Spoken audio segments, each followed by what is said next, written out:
नमस्कार। अपने पिछले वीडियो में हमने आइडियल और नॉन आइडियल सॉल्यूशन और उनके करैक्टरिस्टिक प्रॉपर्टीज़ और उनके एग्जाम्पल के बारे में चर्चा की थी।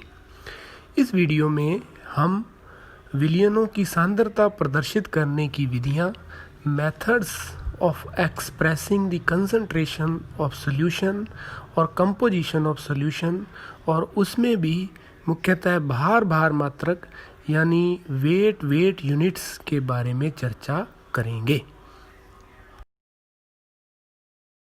किसी विलयन के गुण उसके संगठन या कंपोजिशन पर निर्भर करते हैं।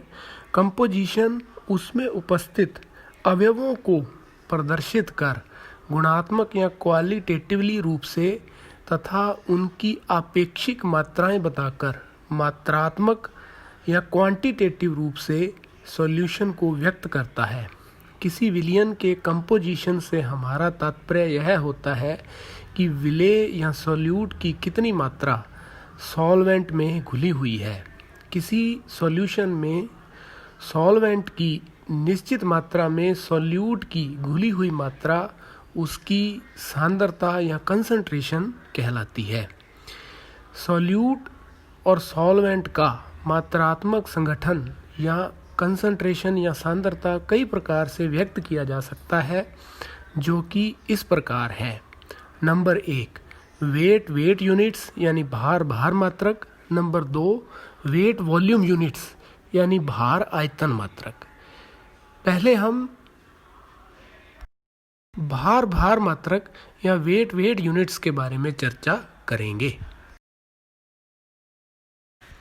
भार मात्रक या वेट यूनिट्स या डब्ल्यू यूनिट्स कंसंट्रेशन के वे मात्रक जिसमें सॉल्यूट तथा सॉल्वेंट दोनों की मात्रा भार मात्रक में दी जाती है।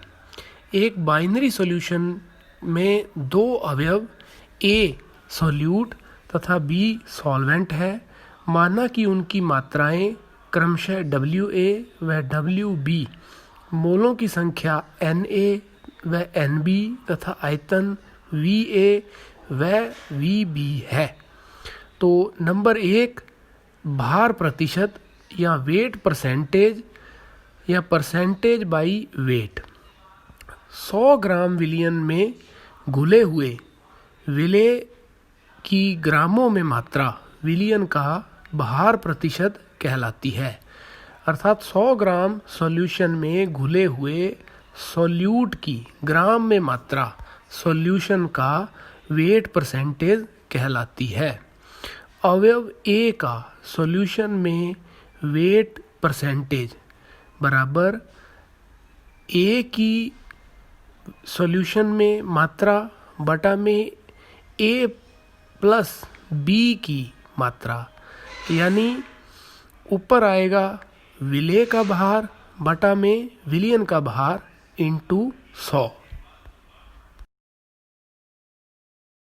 जब विलयन अत्यंत तनु हो तब विलयन के 10 लाख या 10 की पावर 6 भागों में घुले हुए विलेय के भागों की संख्या को ppm या पार्ट पर मिलियन कहते हैं। इसी प्रकार विलयन के 10 की पावर 9 भागों में घुले हुए विलेय के भागों की संख्या को ppb या पार्ट पर बिलियन कहते हैं। नंबर 2 मोललता या मोलैलिटी। इसे हम स्मॉल m से प्रदर्शित करते हैं। 1000 ग्राम विलायक या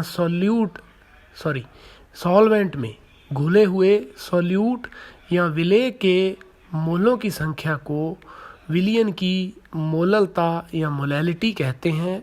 इसे स्मॉल m से प्रदर्शित किया जाता है। फॉर एग्जांपल सोडियम क्लोराइड के 1 मोलल सॉल्यूशन का अर्थ है कि 58.5 ग्राम NaCl 1000 ग्राम विलायक में घुला हुआ है। मोललता बराबर विलेय के मोलों की संख्या बटा विलायक का भार, यानी सॉल्यूट के मोलों की मोल्स ऑफ सॉल्यूट बटा में विलायक का भार, यानी सॉल्वेंट का वेट ग्राम में इंटू 1000। एसआई मात्रक में इसकी इकाई मोल प्रति किलोग्राम, मोल किलोग्राम इनवर्स होती है। मोल भिन्न या मोल फ्रैक्शन विलयन में उपस्थित किसी एक अवयव की मोल भिन्न विलयन या सॉल्यूशन में उपस्थित उस अवयव के मोलों की संख्या तथा विलयन या सॉल्यूशन में उपस्थित सभी अवयवों के मोलों की संख्या का अनुपात होता है। माना किसी विलयन में ए और बी दो अवयव उपस्थित हैं जिनके मोलों की संख्या क्रमशः Na व Nb है, तब A व B के मोल भिन्न क्रमशः Xa व Xb को निम्न प्रकार से व्यक्त करते हैं। Xa बराबर A के मोलों की संख्या यानी Na और बटा Xb बटा A प्लस B के कुल मोलों की संख्या यानी Na प्लस Nb। Xa बराबर Na बटा में Na प्लस Nb। इसी प्रकार Xb बराबर Nb बटा में Na प्लस Nb। समीकरण 7 और 8 को जोड़ने पर Xa प्लस Xb बराबर 1। भार भार मात्रक अर्थात भार प्रतिशत, मोललता और मोल भिन्न ताप पर यानी टेम्परेचर पर निर्भर नहीं करते हैं। धन्यवाद।